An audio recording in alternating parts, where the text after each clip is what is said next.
أعوذ بالله من الشيطان الرجيم قل أفرأيتم ما تدعون من دون الله إن أرادني الله بضر هل هن كاشفات ضره أو أرادني برحمة هل هن ممسكات رحمته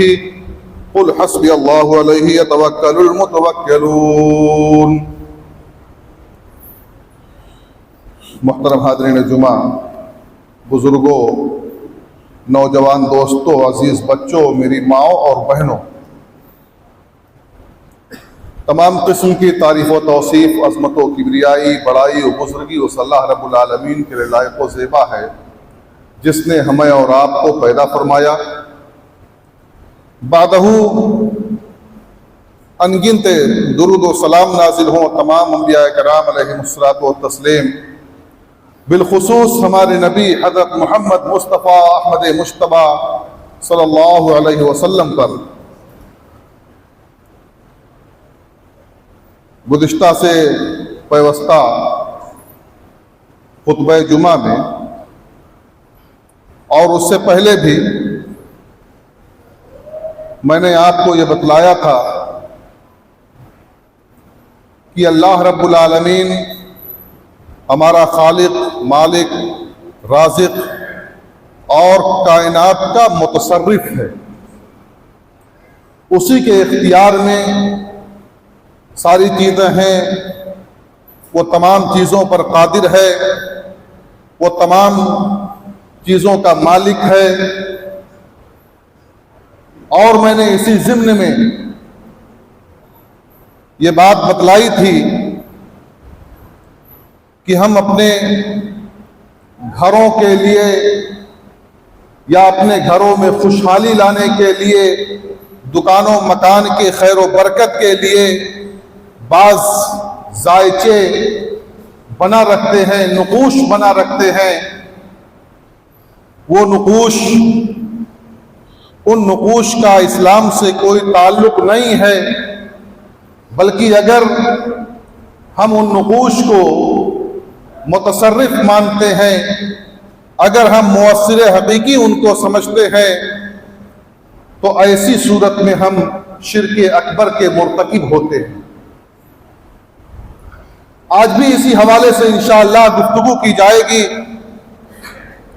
اللہ رب العالمین ہمیں حق بات کہنے، آپ تمام لوگوں کو سننے سمجھنے اور ہم تمام لوگوں کو اس پر عمل کی توفیق عطا فرمائے. اللہ رب العالمین نے ہمیں اور آپ کو پیدا فرمایا ہے. اللہ رب العالمین نے ہمیں بے شمار نعمتوں سے نوازا ہے. اس کی انگنت نعمتیں ہمیں حاصل ہیں. اگر اللہ رب العالمین ہمیں اپنی کسی نعمت سے سرفراز کرنا چاہے، کوئی نعمت ہمیں دینا چاہے، تو اس دنیا میں کسی کی کوئی طاقت نہیں ہے کہ ہمیں اس نعمت سے دور کر دے. اور اگر اللہ رب العالمین اگر ہم سے کچھ چھیننا چاہے، ہماری روزی چھیننا چاہے، ہمارا جاہو جلال چھیننا چاہے، ہمارا منصب چھیننا چاہے، ہمارا پیشہ چھیننا چاہے، تو کوئی بھی اس روئے زمین پر ایسا نہیں ہے جو اللہ رب العالمین کو اس سے روک دے، اللہ کو اس سے منع کر دے. لیکن ہم اور آپ نہ جانے کتنے ایسے لوگوں کو اپنے امور کا مالک سمجھ بیٹھے ہیں اور اس کائنات کا متصرف سمجھ بیٹھے ہیں کہ نعوذ باللہ ہم نے انہیں اللہ سے بڑا تصور کر لیا ہے.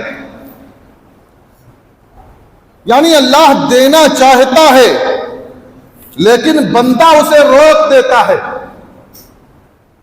یا اللہ رب العالمین نہیں دینا چاہتا ہے، بندہ اسے دے رہا ہے. دھاگوں کے ذریعے سے، تعویذوں کے ذریعے سے، گنڈوں کے ذریعے سے اور نہ جانے کیسے کیسے خرافات کے ذریعے سے ہمارا تصور ہو چکا ہے کہ اللہ رب العالمین ہمیں دینا چاہتا ہے، یعنی اس کا مفہوم یہ نکلتا ہے کہ اللہ دینا چاہتا لیکن بندہ روک دیتا ہے، ٹونے ٹوٹکے کرائے جاتے ہیں، کہ بندش کرائی جاتی ہے، مزاروں پر جا کر کے باباؤں کے پاس پہنچ کر کے بندش کرائی جاتی ہے، باندھا جاتا ہے، ٹونے اور ٹوٹکے کیے جاتے ہیں کہ فلاں کو فلاں چیز نہ مل سکے۔ یعنی اللہ رب العالمین اسے دینا چاہتا تھا لیکن ایک بندے کے ذریعے سے اس کو رکوا دیا گیا۔ یعنی اللہ سے بھی بڑا مرتبہ اور اللہ سے بڑا رتبہ ان کا ہو گیا ان باباؤں کا، نعوذ باللہ من ذالک۔ اور ایسے ہی ان کے ٹونے اور ٹوٹکے اور تعویذوں کے ذریعے سے جو چیز حاصل نہیں ہونے والی تھی وہ چیز حاصل ہو گئی۔ اور اللہ رب العالمین نے اعلان کیا ہے، اللہ رب العالمین نے قرآن مجید میں ارشاد فرمایا ہے کہ اے نبی آپ کا کیا، افرأیتم ما تدعون من دون اللہ ان ارادنی اللہ بضر هل ہن کاشفات ضرہ، آپ کا کیا خیال ہے،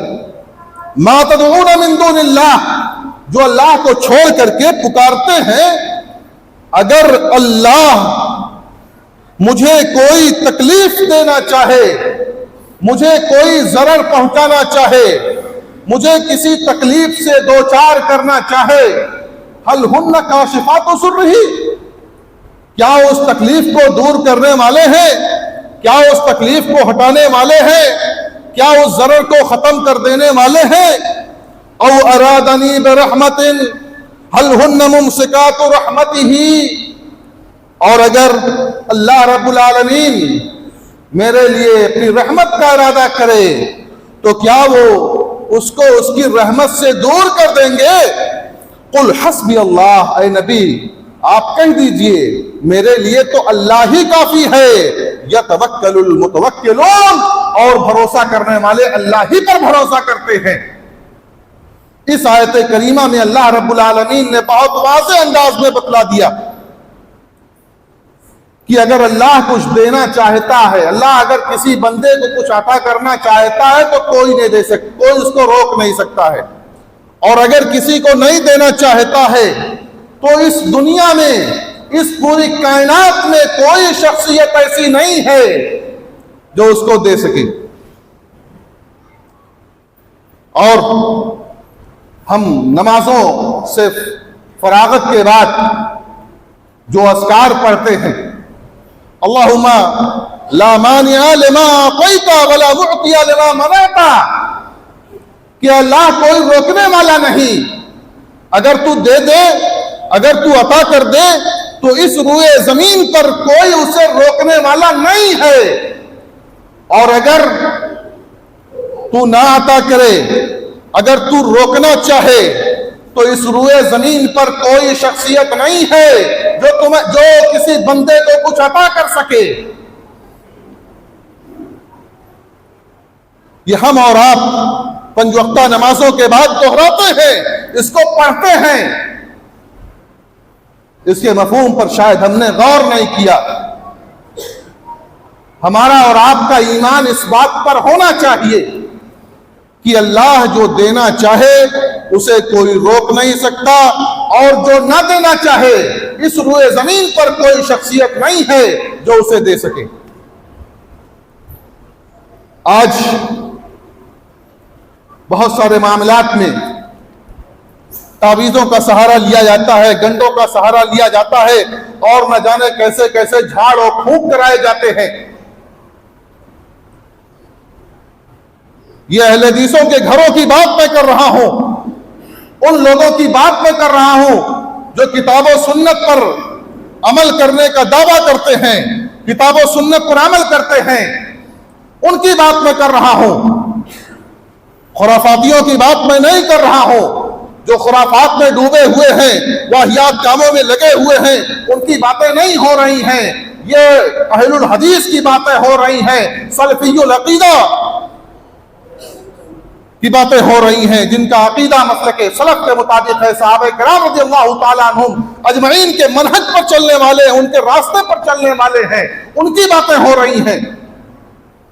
کہ آج ہم میں سے بہت سارے لوگ اپنے تعلقات استوار کیے ہوئے ہیں، کوئی پریشانی ہوئی چلو فلاں کے ہاں چلتے ہیں، تعویذ بندھوا لیتے ہیں، چلو فلاں کے ہاں چلتے ہیں، فلاں کام کروا لیتے ہیں، چلو فلاں کے ہاں چلتے ہیں، بڑے پہنچے ہوئے پیر و فقیر ہیں، ہم ان سے چل کے تعویذ بندھوا لیتے ہیں، ہم ان سے چل کر کے دعا کروا لیتے ہیں۔ اگر وہ اتنے کامیاب ہوتے اور اتنے اللہ والے ہوتے تو یہ بیٹھ کر کے تعویذیں نہیں باندھ رہے ہوتے، 10 20 اور 100 50 روپے کے محتاج نہیں ہوتے۔ وہ اپنا تو کچھ کر نہیں پا رہے ہیں، آپ کیا کریں گے؟ فقیروں کی طرح سے بیٹھے ہوئے ہیں، کھانے پینے کے محتاج ہیں، قلاش ہیں، وہ اپنا کچھ نہیں کر سکتے ہیں، اپنا پیٹ نہیں پال پا رہے ہیں، اپنا پیٹ پالنے کے لیے ناجائز اور حرام امور کو اختیار کیے ہوئے ہیں، وہ آپ کی بگڑی کیسے بنائیں گے؟ اپنی مصیبتوں کو دور نہیں کر پا رہے ہیں۔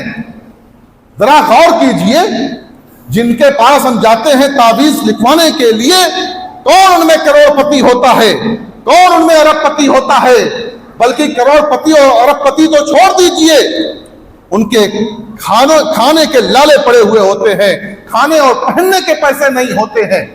مجبور ہوتے ہیں، لیکن انہوں نے یہ ڈھونگ رچایا ہوا ہوتا ہے، اور ڈھونگ رچا کر کے وہ ہم سے اور آپ سے پیسے اینٹتے ہیں، ہم سے اور آپ سے ہمارے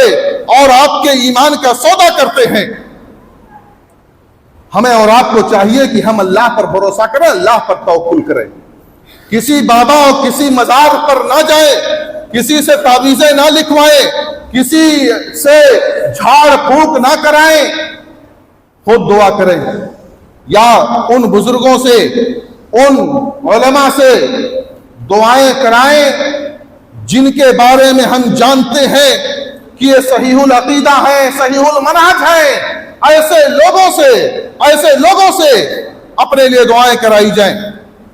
اور وہ بھی جو شریعت کے مطابق ہوں، شرعی دعائیں ہوں۔ ایسے دعاؤں کی اجازت شریعت نے دی ہے، اللہ کے نبی صلی اللہ علیہ وسلم نے خود بھی دعائیں کی ہیں، اور اللہ کے نبی صلی اللہ علیہ وسلم پر اللہ کے نبی صلی اللہ علیہ وسلم کے لیے دعا کی بھی گئی ہے، صحابہ نے بھی دعائیں کی ہیں۔ تو جو طریقہ نبی کریم صلی اللہ علیہ وسلم سے اور صحابہ کرام رضی اللہ تعالیٰ عنہم اجمعین سے ثابت ہے، انہیں طریقے کو اختیار کیا جائے، اس طریقے کو چھوڑ کر کے کوئی دوسرا طریقہ نہ اختیار کیا جائے۔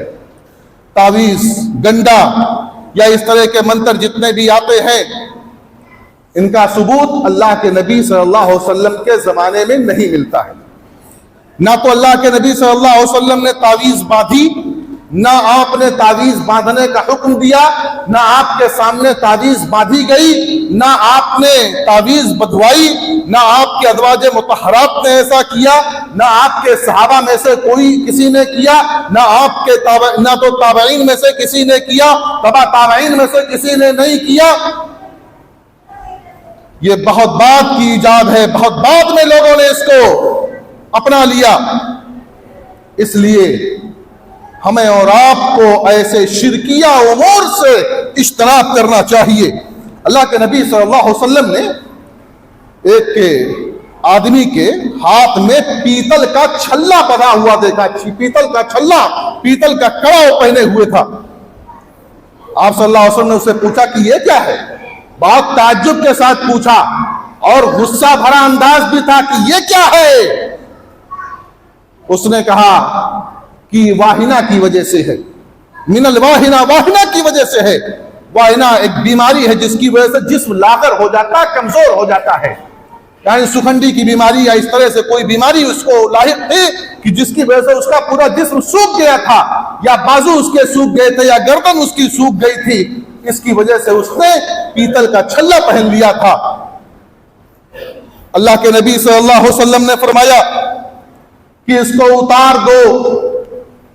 اس کو اتار دو، کیونکہ یہ تمہاری کمزوری میں اور اضافہ ہی کرے گا، شفا نہیں دے سکتا، اس کے اختیار میں کچھ بھی نہیں ہے، اس کو اتار دو کیونکہ یہ تمہاری کمزوری میں اضافہ ہی کرے گا، اور اگر تمہاری موت اس پر آ گئی ما افلحت ابدا، کبھی تم کامیاب نہیں ہو سکتے ہو، کبھی تم نجات نہیں پا سکتے ہو، کامیابی تمہیں نہیں مل سکتی ہے، نجات تمہیں نہیں مل سکتی ہے، جنت میں داخل نہیں ہو سکتے ہو۔ اگر بغیر توبہ کیے ہوئے تعویذ پہننے والا، تعویذ بنانے والا اگر مر گیا تو لاکھ نمازیں پڑھ لے،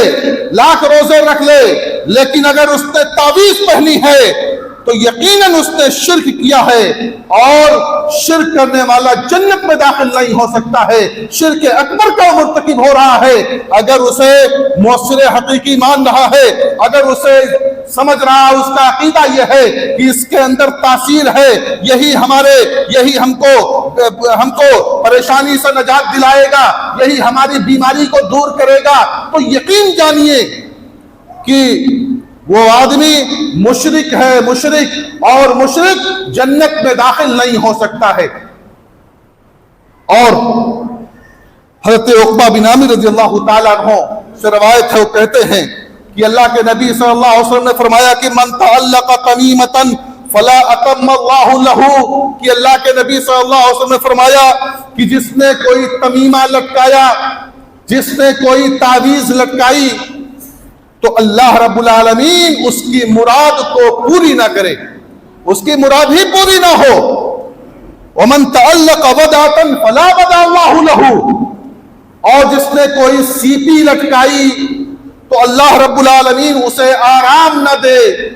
اللہ اسے آرام نہ دے۔ یعنی اللہ رب کے رسول صلی اللہ علیہ وسلم نے ایسے شخص کے لیے بد دعا کی جو تمیمہ لٹکائے، سیپی لٹکائے، تعویذ لٹکائے۔ اللہ کے نبی صلی اللہ علیہ وسلم نے فرمایا کہ اس کی مراد ہی نہ پوری ہو، جس کام کے لیے اس نے پہنا ہو وہ کبھی اس کا پورا نہ ہو۔ اللہ کے نبی صلی اللہ علیہ وسلم نے بد دعائیہ جملہ کہا اس کے لیے۔ اور حضرت عقبہ بن عامر رضی اللہ تعالیٰ عنہ کی روایت ہے، وہ کہتے ہیں کہ ایک مرتبہ اللہ کے نبی صلی اللہ علیہ وسلم کی خدمت میں کچھ لوگ حاضر ہوئے، 10 لوگوں کی جماعت تھی۔ اللہ کے نبی صلی اللہ علیہ وسلم نے ان سے بیعت کی۔ آپ نے سارے لوگوں سے بیعت کی، ایک آدمی سے بیعت نہیں کی۔ پوچھا گیا کہ اللہ کے نبی صلی اللہ علیہ وسلم آپ نے اس سے بیعت کیوں نہیں کی؟ تو آپ نے فرمایا کہ یہ تمیمہ پہنے ہوئے ہے، یہ تمیمہ لٹکائے ہوئے ہے،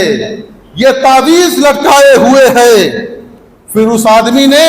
اپنی تعویذ کو، اپنے تمیمے کو کاٹ دیا۔ اللہ کے نبی صلی اللہ علیہ وسلم نے اس سے بیعت کی، اور اس کے بعد آپ صلی اللہ علیہ وسلم نے فرمایا من تعلق تمیمۃ فقد اشرک، جس نے تعویذ لٹکائی، جس نے تمیمہ لٹکایا، اس نے شرک کیا۔ بہت واضح الفاظ ہیں۔ اگر ہم نے ان کو مؤثر حقیقی مان لیا تو شرک اکبر ہیں،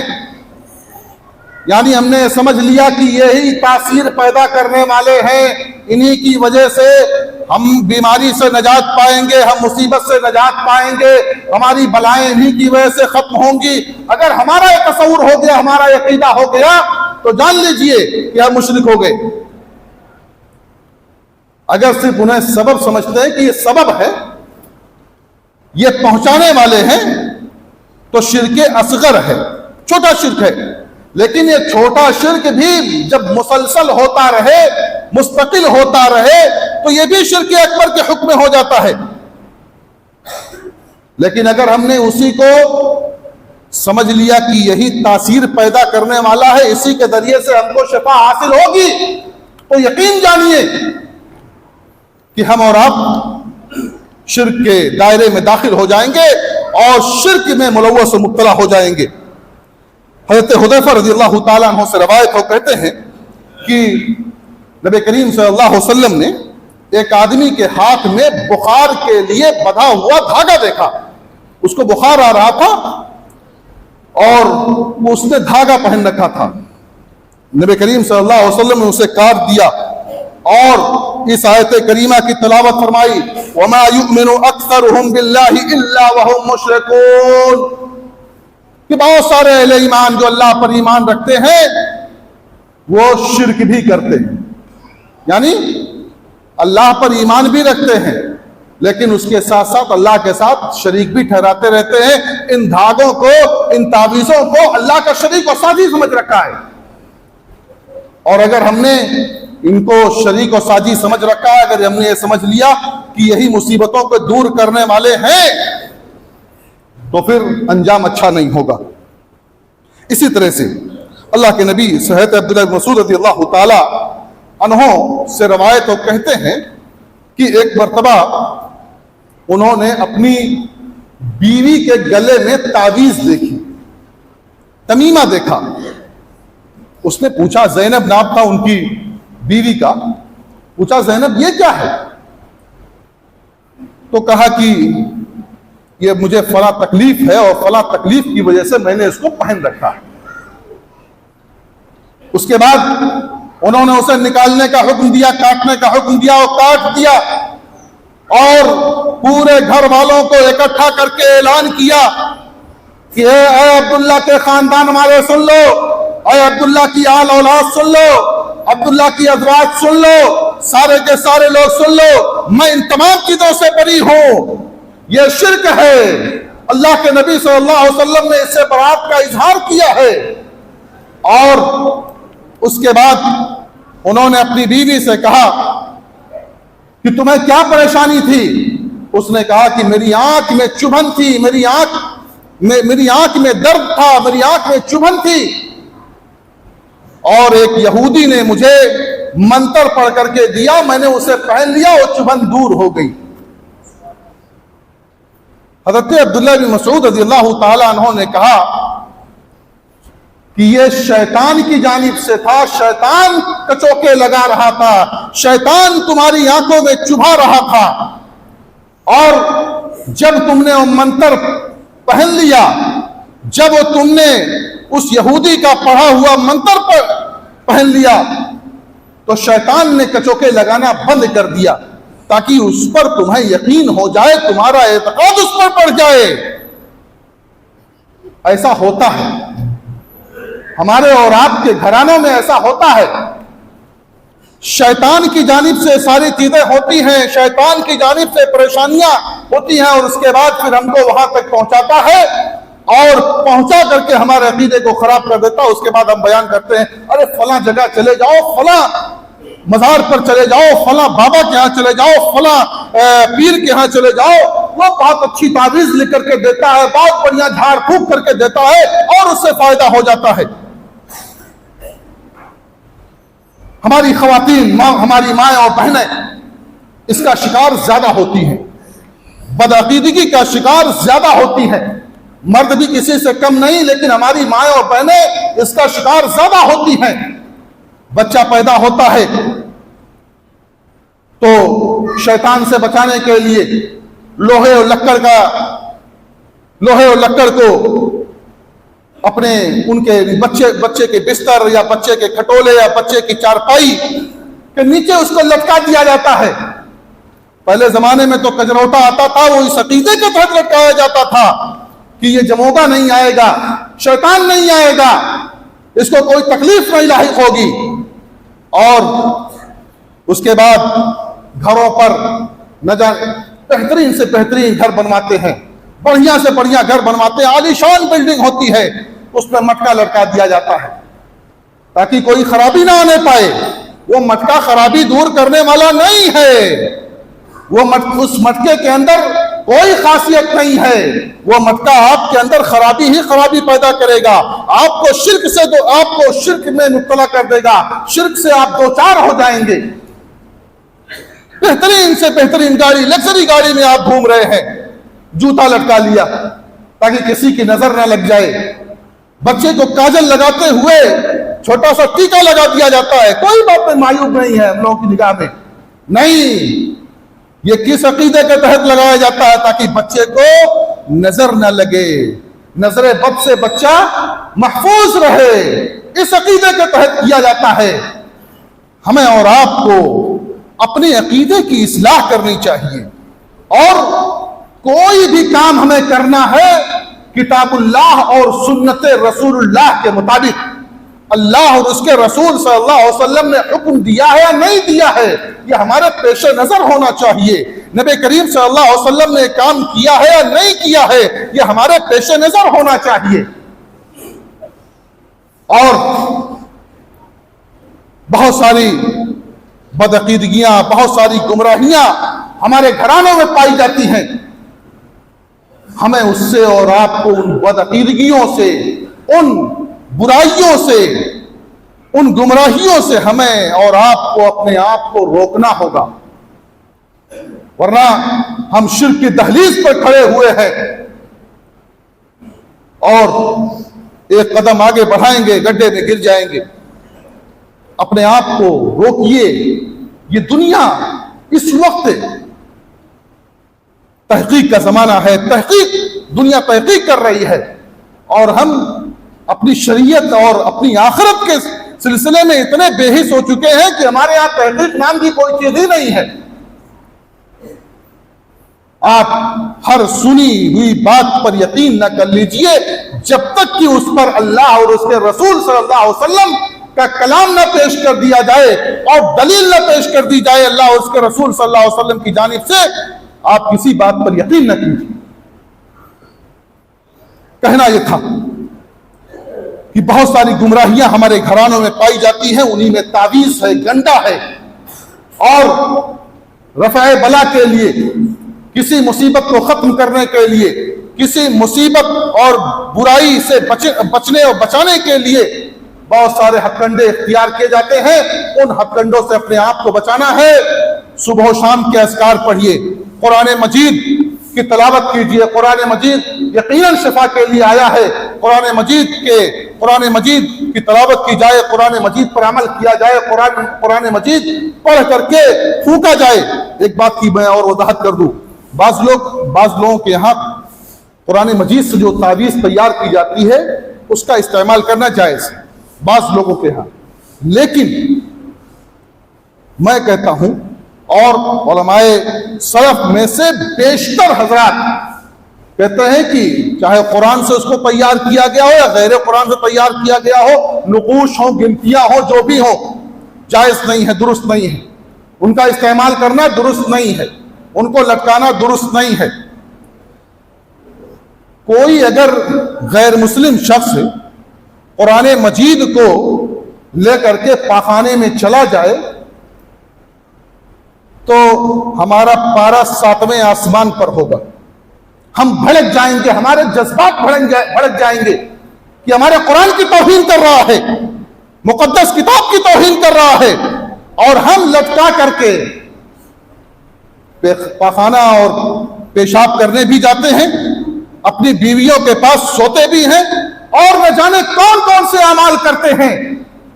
اس قرآن مجید کو لٹکا کر کے۔ اور قرآن مجید لٹکا کر کے اس کے لیے لٹکانے کے لیے نہیں آیا ہے، قرآن مجید پڑھنے کے لیے آیا ہے۔ قرآن مجید پڑھا جائے، قرآن مجید سے دم کیا جائے، جائز ہے، لیکن قرآن مجید لٹکانے کے لیے نہیں ہے۔ ہمیں اور آپ کو اپنی اصلاح کرنی چاہیے۔ اللہ رب العالمین ہمیں تعویذ اور اس کے علاوہ جتنے بھی خرافات ہیں ان تمام چیزوں سے ہمیں اور آپ کو محفوظ رکھے۔ اللہ رب العالمین ہمیں اپنے اذکار کرنے والا بنا دے، ہمیں ذکر و اذکار کا پابند بننا چاہیے، صبح و شام کی دعائیں کرنی چاہیے۔ اللہ رب العالمین ہمیں اس کی توفیق عطا فرمائے، آمین۔ تقبل یا رب العالمین، وصلی اللہ علیہ نبی کریم۔